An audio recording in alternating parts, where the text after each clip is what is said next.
this time in the NFC West, we get some questions answered. Is Kyler Murray really going to be the franchise quarterback? Will the Rams make another run with Matthew Stafford in potentially his last year? Will San Francisco not completely fall apart and hold it together and also not choke? And then the Seattle Seahawks, will they exist? Find out soon.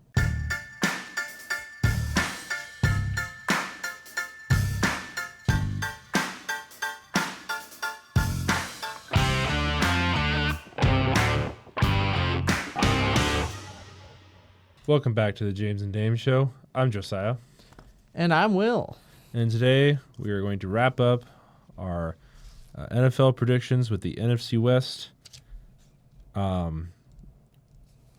Yeah, because alphabetically it makes sense, and it's an interesting one to end off on.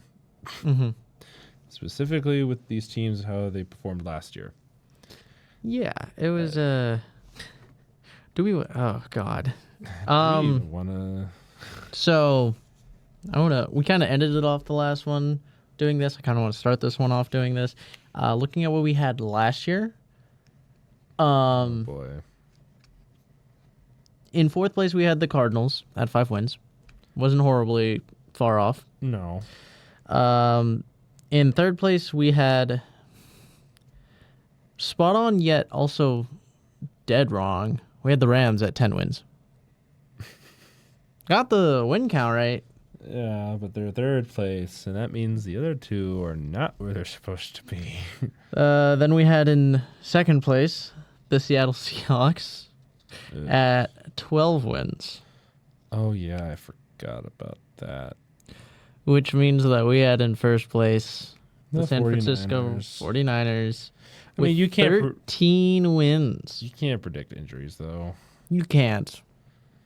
But still not pretty. Aye. Just a reminder of how we did last year. This might be one of our most inaccurate.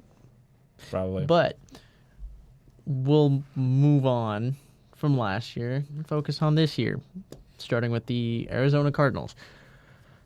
This team has kind of been working through a rebuild. Yeah. Bit by bit. They're kind of doing it the long way. And I think they got some decent pieces in the draft. They got some defensive pieces. They built up that defense quite a bit this offseason. And I think Jonathan Gannon, I think it's a good chance for Jonathan Gannon to prove what he can do. And if your defense doesn't look good this year, then you're kind of just wondering who you have at the helm, coaching-wise. So, looking at who they get to play, they get the NFC South. Mm-hmm. So, one of the easier ones. And then they get the AFC South, right? Do they get both of the Souths? Yeah, they get both of the Souths. Looks like it. NFC and AFC South. So, NFC West might have the most cream puff schedule this year. Yeah, they do. We talked about in the last one how easy the NFC South schedule was. This one is a cupcake walk. You get to play both of the South divisions, which have been two of the weakest divisions for a while. At least recently, yes. So this is one where I'm just like, I think the NFC West is going to have the most padded record, which means most likely someone here is going to look like a Super Bowl contender going into the playoffs. Even though they play... I mean... Who now? NFC West, they're going to... The rest of the NFC West, 6 games, 4 games against the South. NFC South, 4 against the AFC South. And then throw on top for the Cardinals, Packers, Cowboys, and... who's the other team in here? Cincinnati. Bengals. Now you get Bengals at the end of the year, so for Cardinals, it's a little bit rougher. I'm assuming there's gonna be. I don't have like a clear favorite. I think I have one team who I kind of expect to be at the top with maybe one contender up there, and then these other teams are going to be like just a smidge behind, kind of like last year, except like flipped, kind of because it was, yeah, you know what I mean. I think there's going to be a lot of teams around mediocre and one team that kind of wins by a game or two. Won't be phenomenal, but I think they'll be good. But again, Cardinals maybe split on the ceiling side. Complete split in the division with say 5. I'll say 5 wins between the AFC and NFC South. Okay. And then put on top of that, I'm not going to give them Bengals. I'll give them Cowboys. All right. So, I guess that's giving them like a ceiling of. Would that be? We'll give them a ceiling of 10 wins. We'll give them one extra that they maybe shouldn't win. So I'll say 10 wins as a ceiling for the Cardinals. And looking at a floor, it's going to depend on how good that defense is and if they can actually win games, if Kyler Murray can step up. Because, again, like last year coming back from the injury, he looked a lot better. And he maybe provided some optimism when we also know that team was not ready to do anything yet. You just kind of had that optimism still. They need to take a step on offense, and that defense needs to be better. Yeah. Could be a fun team to watch. I think they'll still be a fun team to watch regardless, and with an easier schedule. I don't see them going sub like 7 wins. So I have their floor at 7 and 10. Okay. This is a very tight window for me, specifically for the Cardinals. They're always going to be middle of the pack, and then there's going to be years where they're just bottom of the barrel. This year, I can probably see them between 7 to... If they do better than I think they will, then they'll get 10 wins, but I'm mostly thinking 7 to 9 wins. So floor of 7 and 10 and a ceiling of 9 and 8. Yeah. All right. Kind of the same realm. I mean, because like they're not going to fall off a cliff, right? Supposedly they're going to be somewhere in the middle of the pack. They're starting to try and figure out their identity again. Is Kyler Murray the actual quarterback? What do we need to invest in? Who's our top guys? Like, there's a lot of questions I feel like for Arizona. But, yeah. So on to the... Who would that... onto the Rams. Yep. Be the Rams. Excuse me. Rams, so... Looking at, like, some key games. Obviously, they're going to sub in. They play Eagles on the road. So that's going to be fun. They have to play Ravens on the road. And then they get to play the Lions at home. So... They're going to be busy. I think they win maybe one of those. And I think the Rams could be, like, the best NFC West team. At least... on paper. Okay. But that's just, there's a lot of question marks for this team. I'd say I can see a floor of like 8 wins. It's probably very similar to the Cardinals. I'd say a floor of 8 wins. Their Ceiling. It also depends on how good the other NFC West teams are. Well, if everyone else is still middle of the road and a lot of splits, and or the Rams just pull away, ceiling of 11 wins. Like they're kind of middle of the road, but they're a little bit higher than the Cardinals. So I'd say I'm gonna have a different perspective on this because, again, I do think the games that they have that are different is tough. yes. Eagles, Ravens, Lions, 2 of them on the road. Like, those are not fun teams to play. Do not wish that upon any team. I think they could sneak out a win against the Lions.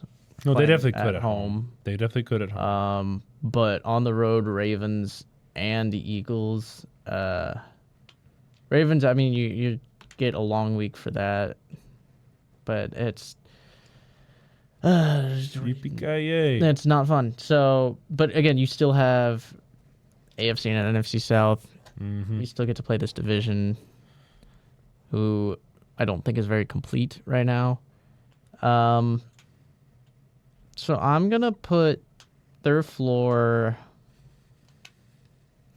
around 8 wins. So I'll say 8 and 9 for their floor. But their ceiling, I'm actually going to have upwards of like 13 wins. Because I can see, like I mentioned, I think because of the scheduling, someone in this division is going to look Really like good. like a really good team. Like they could be a 1 or 2 seed, and they might go into the playoffs and not play like a true 1 or 2 seed. But because of their schedule, that's how that's just how it worked out for them.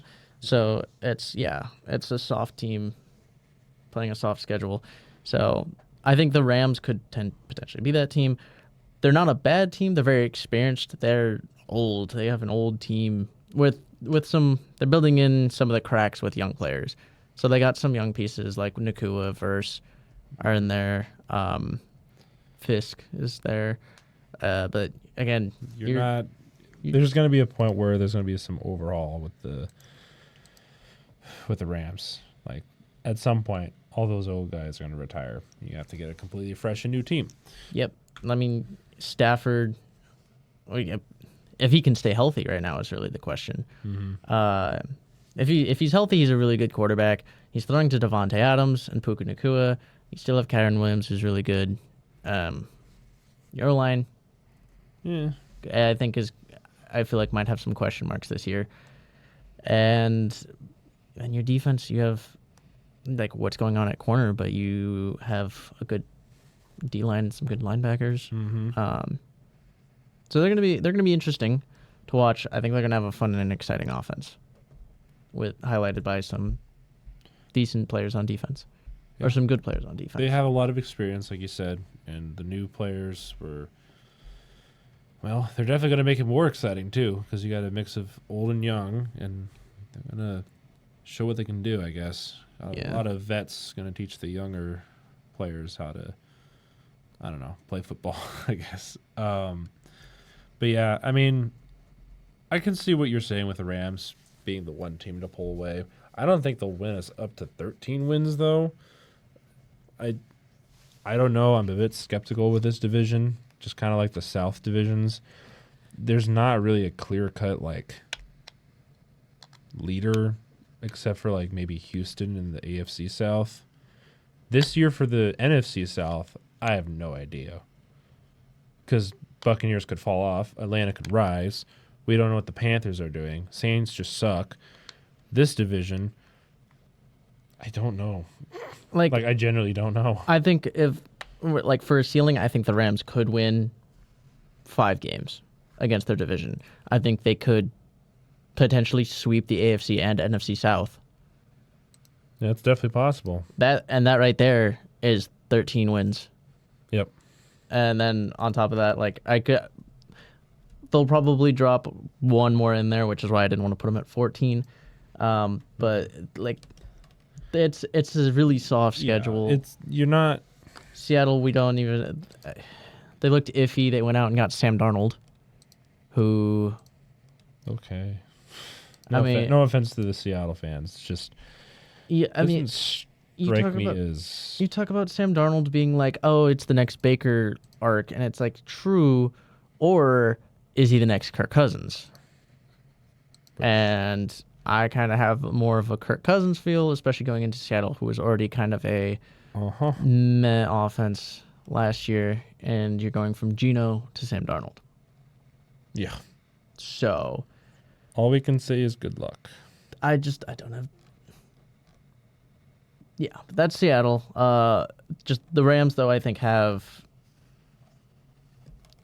have a pretty good chance. 49ers could take a step. They could be taking another step backwards.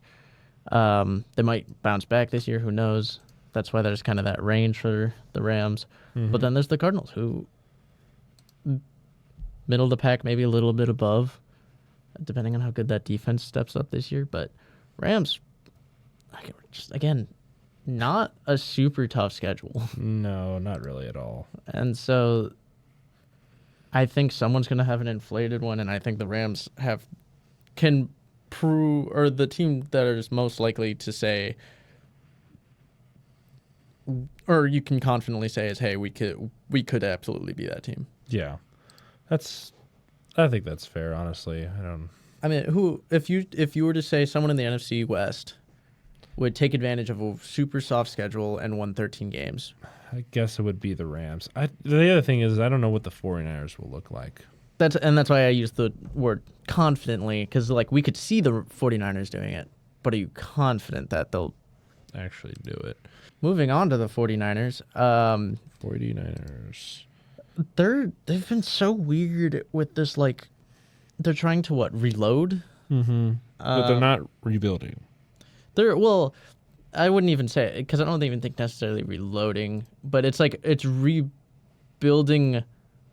Well, it's like rebuilding piece by piece while trying to maintain the team, because they're not like blowing everything up and then building it back up. It's not an overhaul. No, they're losing pieces and then they're drafting and picking up young pieces to replace it. Mm-hmm. And they're like kind of sneaky good with like looking at like Michael Williams maybe could be it's like really is that really the move? But we said the same thing with Ricky Pearsall, and he seemed to be a pretty decent pickup. But it's like, so are you rebuilding? Or it's just like, confusing. Like they haven't quite made the decision yet. I don't know. Looking at who they get, obviously, same divisions. Yeah. Plus, they finished last, so this is going to play in their favor. And if they do, oh boy, bounce back a little bit, they're gonna have a really good chance, because you get Browns, you get Giants, and you get Bears.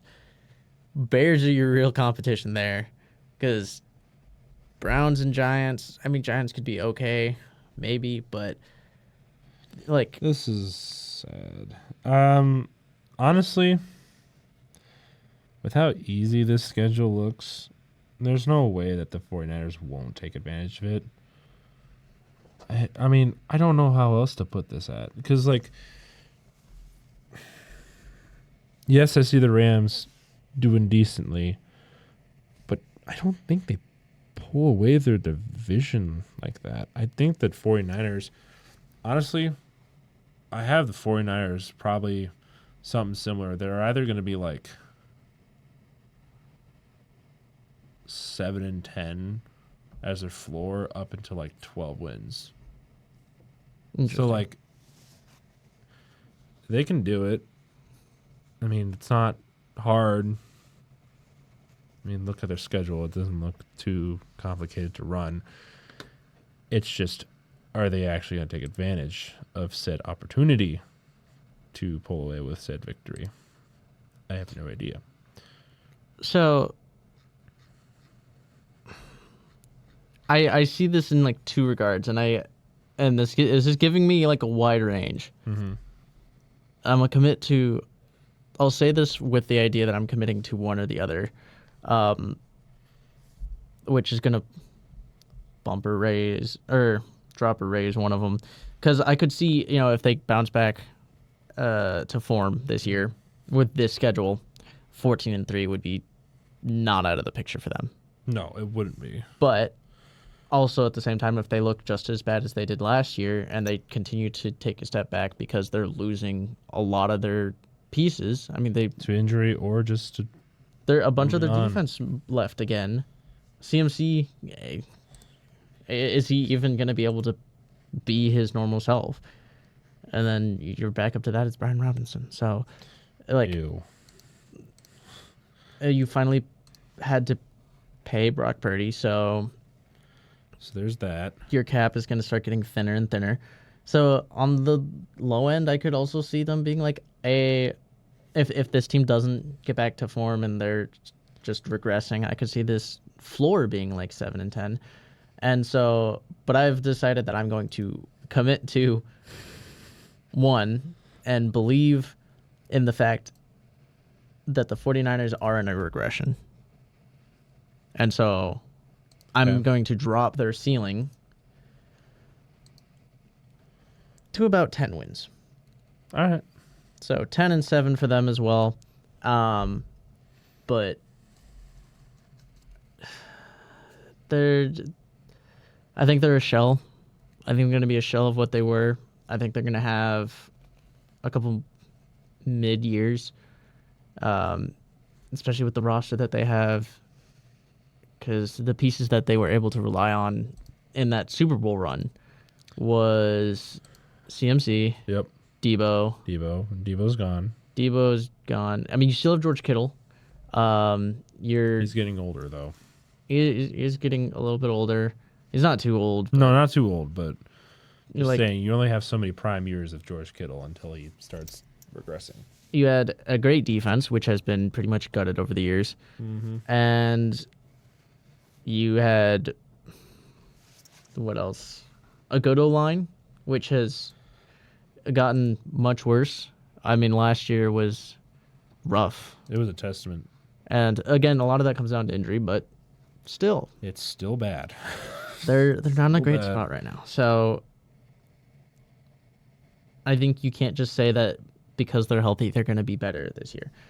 So I'm committing to they're regressing. All right. This year is going to be kind of an ugly middle of the road, and it might get worse even next year if they don't make the moves they need to. So Okay. I mean, we can just go on to the Seattle Seahawks because this is a team where it's the most obvious yet the most confusing at the same time. For me, it feels like they should be middle of the pack. Like they probably end off with 8 or 9 wins. However, this is a confusing time. I don't know what to expect exactly from their roster, only because of how confusing it is to me. Just the pieces that left and the pieces that they gathered. I'll probably say something like 7 to 10 wins. So 4 being, actually no.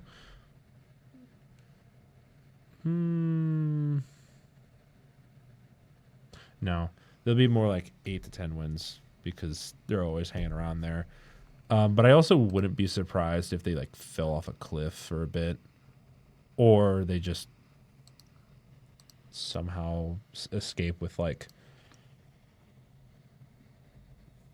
11, 12 wins. Like I wouldn't be surprised if they go higher or lower, but I'm pretty comfortable with them being between 8 and 10 wins. I mean, yeah. So they're mediocre. I don't know what else to expect from them.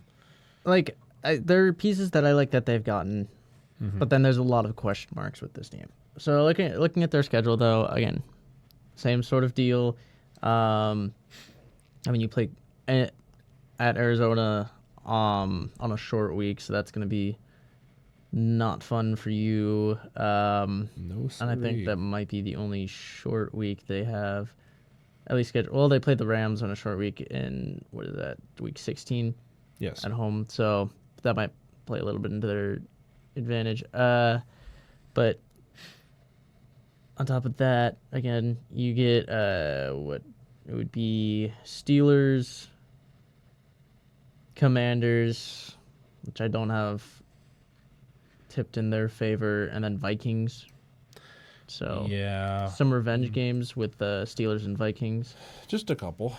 But I think the thing, like even beyond the schedule, because like we've mentioned, schedules for the NFC West not super tough. What I do want to look at is the roster. You have at quarterback Sam Darnold, who, like we mentioned, you go and pay him based off of the idea that what he did with the Vikings was an accurate representation of his talent.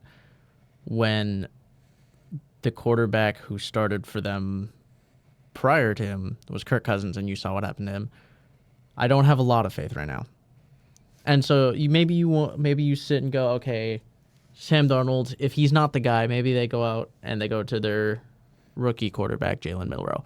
Jalen Milroe is a project. He's a huge project. He should not be maybe he provides some promise, but he should not touch the field this season. He's nowhere near ready to win you games. No. And then even past that, their O-line was not good. They went and got some pieces, but that O-line was not pretty last year. It's still pretty iffy right now. You look at receiver, DK Metcalf is gone. Yep. You replaced him with Cooper Kupp, who in his prime was very good. He is a little old now. He's a little old and he's battered. So it's going to be Cooper Kupp, and then you have JSN and Jake Bobo. And like your receiver room, not super impressive. No. Defense has been okay. You got some older guys to step in. I just don't see this team being ready to do much right now. No. Maybe in a couple of years, and if McDonald is a good coach, which is kind of a big if, you kind of seem meh. Yeah. This team maybe could go somewhere soon, and they might be middle of the pack. But I don't have faith with kind of where that offense is at right now. Their offense is not promising, I'd say, because they have some pieces, but they don't have the right pieces for this kind of offense that they're trying to scheme. Obviously, with the loss of Metcalf, kind of puts a damper in what they were trying to do. I feel, or at least that's what I feel like. So it might be another year or two before they truly, like, quote unquote, recover from that loss, unless they get somebody really good in the draft this next year. But I don't know. So with that being said, I have their ceiling at 8-9. And I have their floor at 5-12. Because despite an a comparatively easy schedule to the most teams, if Sam Darnold does not work out, I don't see Jalen Milroe being able to step in and win you the games you need. No. So a lot is riding on Sam Darnold, unless you want to go to Drew Lock, who could win you a few games. But on top of that, he does not have the weapons. None of these quarterbacks have. They would need weapons to kind of carry them, and they don't have them. Yeah, they do not have the facilities to carry. And McDonald's is also a defensive-minded head coach, which means you're going to have to rely on your offensive coordinator, to which... it just has not been... It doesn't look impressive. Great. No, none of this looks impressive at all. So, I mean, like, I want to be optimistic with these guys, but, like, it doesn't look very promising, or at least at the moment. Prove us wrong. That's all I'm going to say. But, yeah, that was the NFC West, and that was the end of our NFL predictions as a whole. Oh, my gosh, football. It's knocking at the door. So, yeah, I mean, is there any particular team that you're kind of excited to see what they're doing? From the West? Or just in general? But, yeah, we could just stick with the West. I mean, I'm curious to see what the Rams do. I think the Rams, as long as Stafford's healthy, he's going to be they're going to be a good team. Oh, yeah. I think the Cardinals, I think the progression they make is what is going to be most interesting to me. But as far as the West goes, it is not the most interesting. To wrap up the West, just going through the standings, I don't know how you will have it ranked, but for me, I have final standings of Rams in first. I put the Cardinals in second. Okay. 49ers in third, and the Seahawks in fourth. Okay. All of mine were kind of middle of the road, I'm going to be completely honest. The only ones that were different were the 49ers were at 12 wins. So if we went off of ceilings, it would be Niners, Rams, probably Cardinals, and then Seahawks. But reality, though, probably Rams, Niners, Cardinals, Seahawks. So basically flip Rams and 49ers. Like, I don't know. These teams are a mystery to me. I don't know who's going to do well. I don't know who's going to, take advantage of this very, very easy schedule that they all currently have, because I'm currently looking at all this. There's no way that at least one team does really well with the opportunity that they have right now. Like, this is like a gift wrap basket. Like, here you go. Somebody please take it. like, I don't know. Who do you want to win out of that division? Please don't make this harder than it needs to be. That's all I'm asking.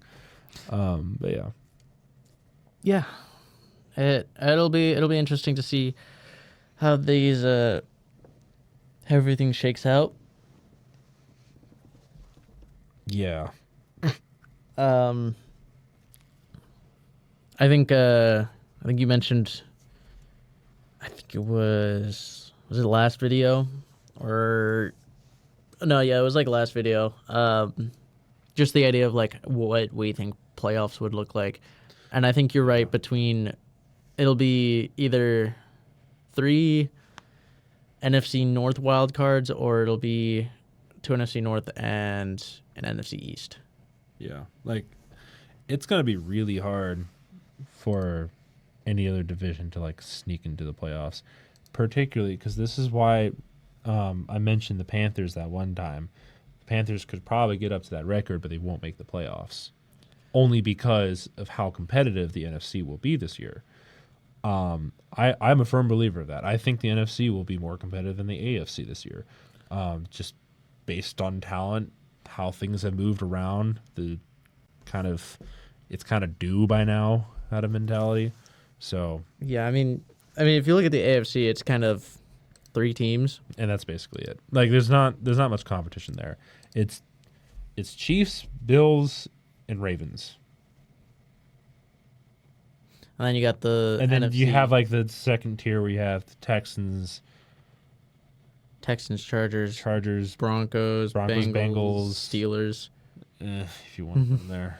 Well, they'll be in the mix. They'll be in there, but they won't be good, or at least as good Yeah. as some teams. But that's like, it's kind of just where that's at. Meanwhile, the NFC Is you got literally Eagles, Lions,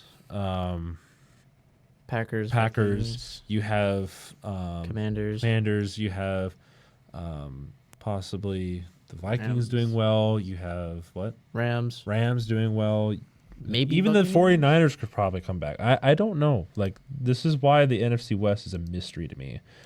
At least mostly a mystery to me. Because, like, I don't know who to expect to win that division.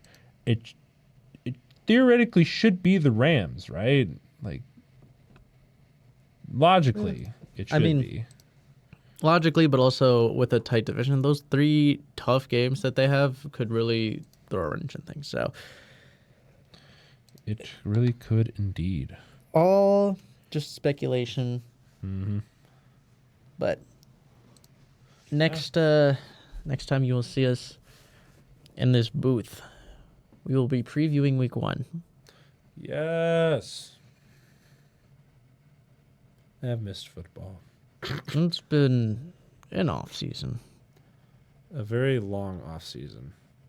only because there's a few players that haven't either been paid or have been dragging out said payment, and it got really annoying. Mm-hmm.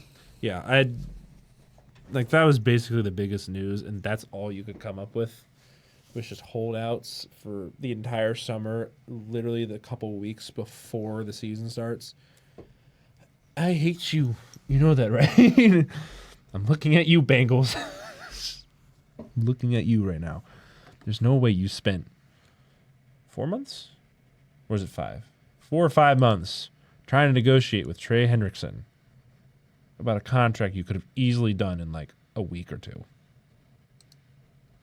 Yeah. I hate this league and love it at the same time. They're so inconsistent. But yeah. Any closing thoughts from your end? I'm ready for chaos. I'm ready for Me too. I'm ready for the anguish to be played in real time. I can't wait to suffer. Double doinks. Can we get a triple doink? Is that possible? I know it's happened, but like, can we get a triple doink? I mean, we already saw a kicker get what, a 70-yarder during the preseason. He also nailed a, what was it, 61 or 64-yarder? Yeah. Like, if we can at least have that in the preseason, I think a triple doink is definitely possible. I don't know who it would be, though. The Bears. Probably the Bears. All right. Well, anyway, thank you all for joining us for these division predictions that we've been kind of putting out. We're looking forward to what the season holds. And this next episode, like Will said, we will be going over the week 1 predictions, which means we have to get into the nitty-gritty of things and figure out who the heck is going to be good. You can't tell from week 1. So, our standings will probably be really bad. Really bad. Anyway, thank you all for joining us, and we shall see you in the week 1 predictions. Cool.